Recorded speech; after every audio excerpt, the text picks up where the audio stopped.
नामांकन करने पहुंचे भाजपाई कोतवाल से भिड़ गए। कोतवाल को भाजपा के कार्यकर्ताओं को आचार संहिता का पालन कराना भारी पड़ गया। वहीं भाजपा कार्यकर्ताओं ने कोतवाल के साथ धक्का मुक्की व अभद्रता भी की। फतेहगढ़ कोतवाल जयप्रकाश पाल को भाजपाइयों को आचार संहिता का पालन कराने की सीख देना महंगा पड़ गया। दुर्गा नारायण डिग्री कॉलेज में कोतवाल से भाजपाई भिड़ गए। सत्ता में चूर भाजपा कार्यकर्ताओं ने कोतवाल को आड़े हाथ लेकर उनके साथ धक्का मुक्की कर दी। यही नहीं, एक भाजपा नेता ने परिसर से धक्का देकर बाहर कर दिया। कोतवाल इस पूरे घटनाक्रम से सहम गए। उन्होंने इस पूरे मामले की जानकारी पुलिस अधीक्षक को दी और सीओ सिटी को फोन कर मौके पर बुलाया। डीएन डिग्री कॉलेज में भाजपा की जिला पंचायत सदस्य पद के सभी प्रत्याशियों को नामांकन के लिए बुलवाया गया था। यहीं से समूह के रूप में सभी प्रत्याशियों को कलेक्ट्रेट स्थित नामांकन कक्ष तक जाना था। जिले के 30 वार्ड के भाजपा के सभी प्रत्याशी पार्टी का झंडा बैनर से लगी गाड़ियों के साथ डीएन कॉलेज में इकट्ठा हो रहे थे। इसी बीच यहां डीएन कॉलेज में सुरक्षा व्यवस्था को देखने पहुंचे फतेहगढ़ कोतवाल जयप्रकाश पाल ने कई गाड़ियों के झंडे उतरवा दिए, जिसमें बसपा और सपा की गाड़ियां भी शामिल थीं। गेट के पास ही उनकी एक गाड़ी भाजपा के झंडा लगी कॉलेज के अंदर प्रवेश करती दिखाई पड़ी। जब उन्होंने गेट पर गाड़ी को रोका तो चालक ने तेजी से गाड़ी को आगे बढ़ा दिया। इस पर कोतवाल लंबे कदमों से गाड़ी के पीछे पहुंचे और आचार संहिता का बोध कराते हुए झंडा उतरवाने के लिए कहा। कोतवाल ने गाड़ी की जब फोटो खींची तो ऐसे में यहां पर जिलाध्यक्ष के साथ मौजूद मीडिया प्रभारी शिवांग रस्तोगी कोतवाल पर बिफर पड़े।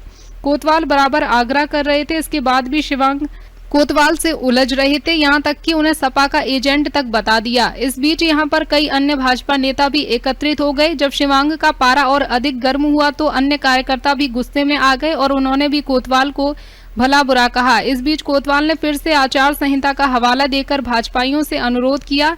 इस पर आग बबूला मीडिया प्रभारी ने कोतवाल को धक्का दे दिया। भाजपाइयों के रुख को देखकर कोतवाल भी असहाय हो गए। कार्यकर्ताओं ने उन्हें बाहर जाने की हिदायत तक दे डाली। इस बीच कोतवाल सीओ सिटी को पूरे मामले की जानकारी दी गई। कुछ ही देर बाद सीओ सिटी भी मौके पर पहुंच गए और पूरा मामला समझा। फोन पर ही एसपी को सूचना दी गई। एसपी अशोक कुमार मीणा ने बताया, कोतवाल के साथ जो विवाद हुआ है उसकी जानकारी मिली है, इसकी जांच कराई जाएगी। गोपीनाथ, फर्रुखाबाद, समाचार 24। फतेहगढ़ कचहरी का क्या मामला है? कल दिनांक 17 तारीख को कलेक्ट्रेट परिसर के अंतर्गत जो त्रिस्तरीय चुनाव हैं उनके नामांकन की प्रक्रिया चल रही थी, जिसमें एसएचओ फतेहगढ़ उनके हमरा वहाँ पर शांति व्यवस्था ड्यूटी कर रहे थे। तभी दिन में 12:30 बजे एक गाड़ी जिसका नंबर UP 76 AF 3007 है वो वहाँ पर आई, जिस पर एक पार्टी विशेष का झंडा लगे होने की अनुमति के संबंध में एसएचओ के द्वारा पूछा गया। तो उस गाड़ी में से शिवांश रस्तोगी और उसके अन्य कुछ साथी है जो उतरकर वहां पर लगा जो फोर्स था उसके साथ फौजदारी पर आमादा हो गए। उनके साथ अभद्रता की और अशोभनीय भाषा का प्रयोग किया गया।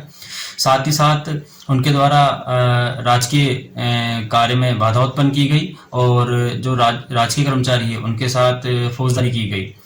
साथ ही साथ जो आपके कोविड-19 की गाइडलाइन है धारा 144 है और जो आदर्श आचार संहिता है उसका उनके द्वारा उल्लंघन किया गया। इसके संबंध में कोतवाली फतेहगढ़ में शिवांश रस्तोगी और उसके साथियों के विरुद्ध धारा 186, धारा 188, 353, 269, 270 और 171H IPC तथा महामारी एक्ट के अंतर्गत मुकदमा दर्ज किया गया है और आवश्यक वैधानिक कार्रवाई की जा रही है।